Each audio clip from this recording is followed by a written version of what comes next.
The Daily Politics has never had an interview with David Cameron since he became party leader. It was difficult to arrange one, but today is the day, though his office made some rather strange conditions. It had to be outside. We had to be standing up. It would only be for 5 minutes, even though he kept us waiting for half an hour. But we know our place. We're used to that sort of thing. And we overcame all these hurdles.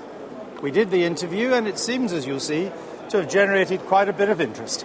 I began by asking the Tory leader if he thought that under Labour, social mobility had gone into decline.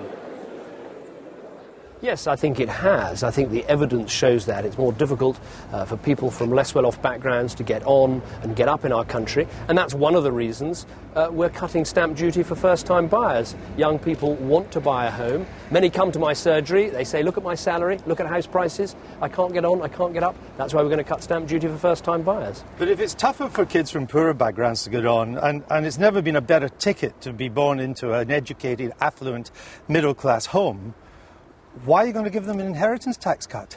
Because what's happened with inheritance tax, it used to be a tax only paid by the very wealthy. Now, actually, the very wealthy managed to avoid it. It's only paid by 6% of the richest estates. 37% of families are currently liable to inheritance tax. But only 6% paid. Yes, but it's increasing massively because of the increase in house prices. So 37% of families would pay it. There's real concern about this. People have a natural desire to get on in life, to own their own home and to pass that home to their children. But you're giving them another advantage.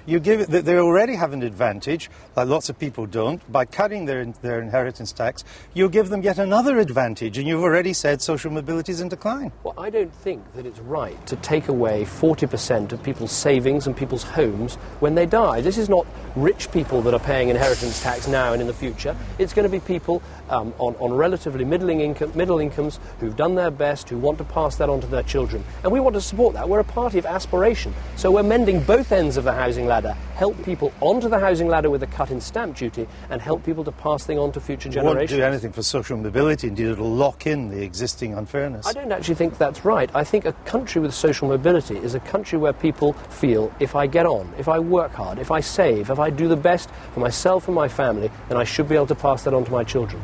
Why is selection by ability wrong in state schools, but selection by wealth right in private schools? I think the problem in state schools, what we want to see is much more choice, much more diversity, competition between schools. I think that's important. But I don't believe going back to the 11 plus and dividing children between sheep and goats, as it were, at 11 is right. So that's why I don't want to reintroduce So why selection. is it right to divide them into sheep and goats by the amount of money their parents have? Well, private schools is a choice that some people make for their children, and that's absolutely fine. And if you look at private schools, it's not actually a sort of pass or fail at 11. There are lots of different private schools, and parents choose. What I want to be responsible for is a real improvement in state education. Sort out the discipline problems, sort out the standards problems, put the head teacher in charge of the school so they can exclude the pupils that are wrecking the education for others. Ability.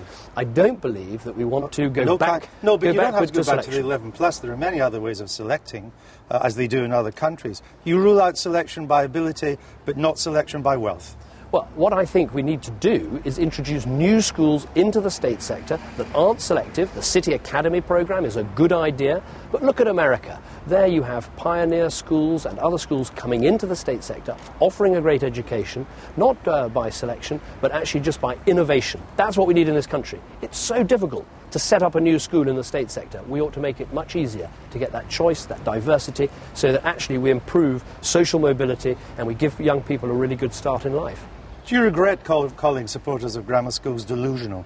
I think it's very important in politics to choose your words carefully, and sometimes I may have been over-enthusiastic in what I've said. But the message I really want... I get the message, but do you regret calling them delusional? I've chosen my words, as I've just said to you, very carefully. I've chosen my words very carefully today, Andrew. Right, so you regret it? Well, I think sometimes I may have been over-enthusiastic, if I can put it in my own way. All right. These tax credits for couples... going to cost about £3 billion. Quite a popular thing to do. But you're going to pay for it by reducing the number of people on incapacity benefit. How many people will have to come off incapacity benefit? Well, what we've done is looked at a programme that Ian Duncan Smith put forward for reducing incapacity benefit, and basically he showed you could save £8 billion. Now, we've been much less ambitious than that and said if we could save £3 billion, we would be able to do what we want to do, which is to end this ridiculous situation where if a couple come together and stay together, they actually lose out. I understand the case for it. I heard you on Sunday. I understand that. But how many people will have to come off incapacity benefit? I haven't got the exact figures for the number that need to come off, but the proposals... How many are there on IB at the moment? There are 5 million families there are 5 million people in Britain who are currently not working, many of whom could work. But they are of working age.